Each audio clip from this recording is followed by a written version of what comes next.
Terima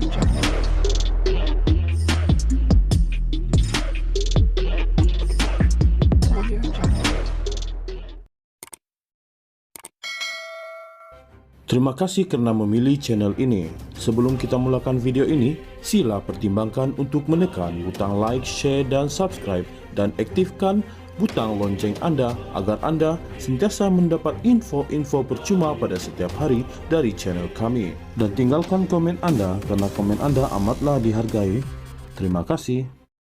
Perjanjian antara Kerajaan Malaysia dan Goldman Sachs Group Inc. Goldman Sachs berkaitan pemulihan aset One Malaysia Development Berhad 1MDB pada 2020 dibuat dengan tidak terperinci serta tidak jelas, kata pengerusi pasukan petugas pemulihan aset 1MDB Datuk Seri Johari Abdul Ghani.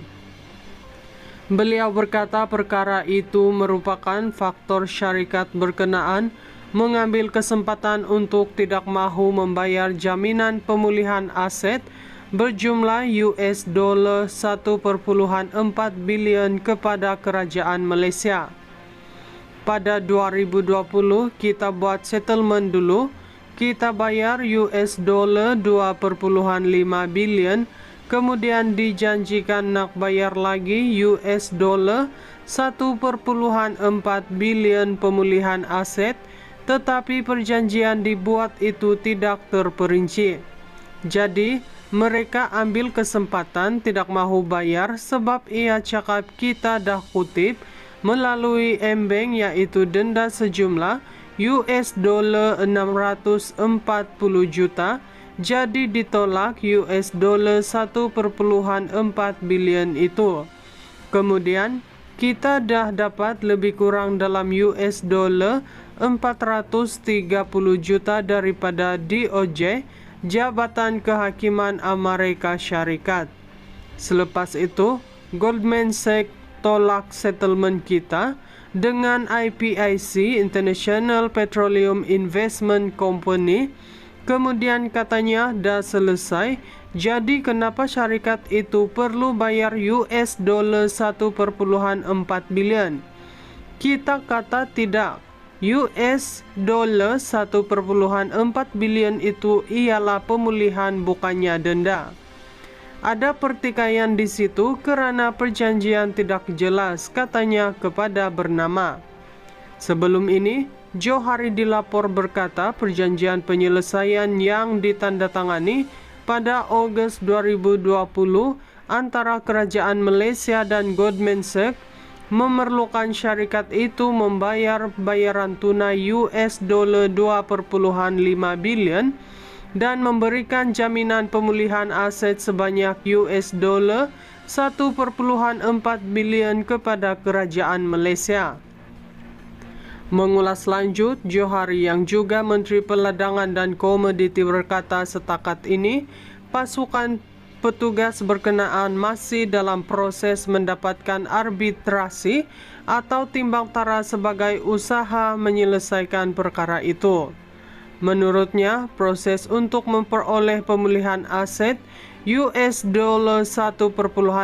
bilion itu juga akan mengambil masa yang lama kerana bergantung kepada keputusan Goldman Sachs sama ada mahu melawan tuntutan Kerajaan Malaysia berhubung perkara itu menerusi prosiding undang-undang. 1MDB membayar yuran hikmat nasihat yang terlalu tinggi sebanyak $606 juta kepada Goldman Sachs bagi menasihat membabitkan terbitan 3 bond berjumlah $6.5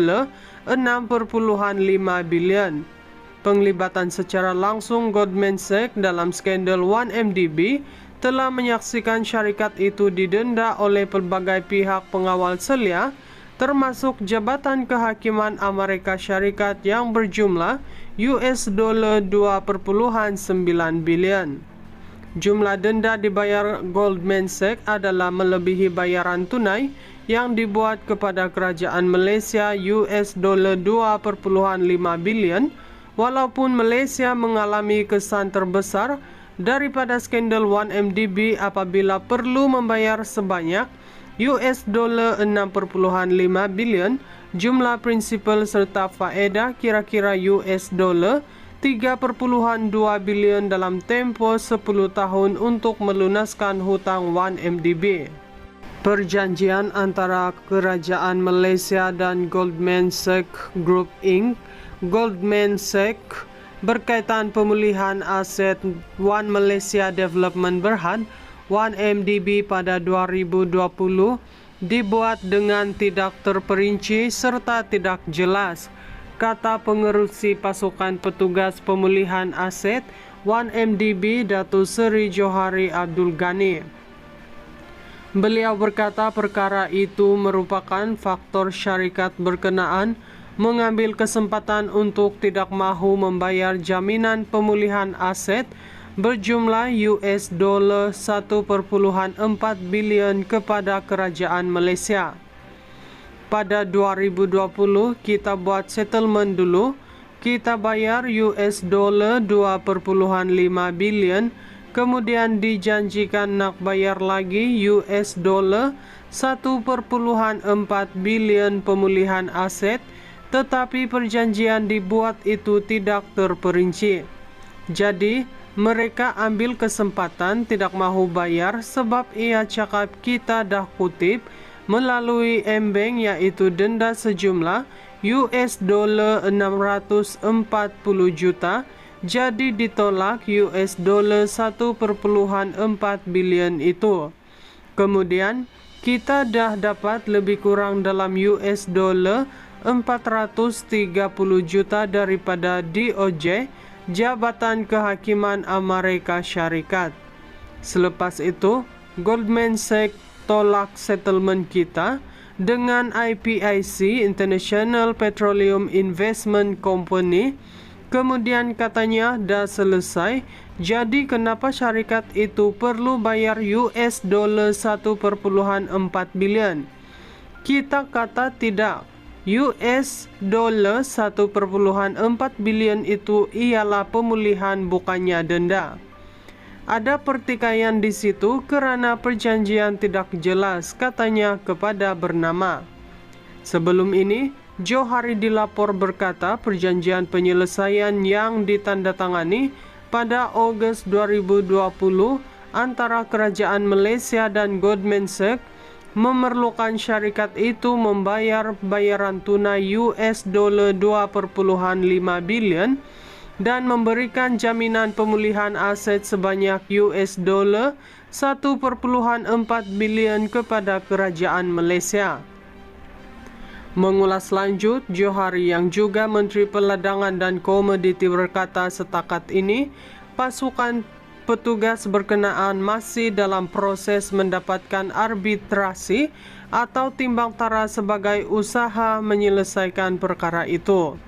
Menurutnya, proses untuk memperoleh pemulihan aset $1.4 bilion itu juga akan mengambil masa yang lama kerana bergantung kepada keputusan Goldman Sachs sama ada mahu melawan tuntutan Kerajaan Malaysia berhubung perkara itu menerusi prosiding undang-undang.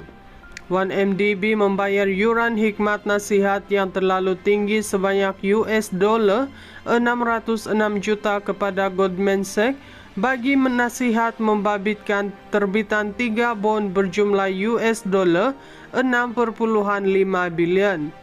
Penglibatan secara langsung Goldman Sachs dalam skandal 1MDB telah menyaksikan syarikat itu didenda oleh pelbagai pihak pengawal selia, termasuk Jabatan Kehakiman Amerika Syarikat yang berjumlah $2.9 bilion. Jumlah denda dibayar Goldman Sachs adalah melebihi bayaran tunai yang dibuat kepada Kerajaan Malaysia $2.5 bilion. Walaupun Malaysia mengalami kesan terbesar daripada skandal 1MDB apabila perlu membayar sebanyak $6.5 bilion, jumlah prinsipal serta faedah kira-kira $3.2 bilion dalam tempo 10 tahun untuk melunaskan hutang 1MDB.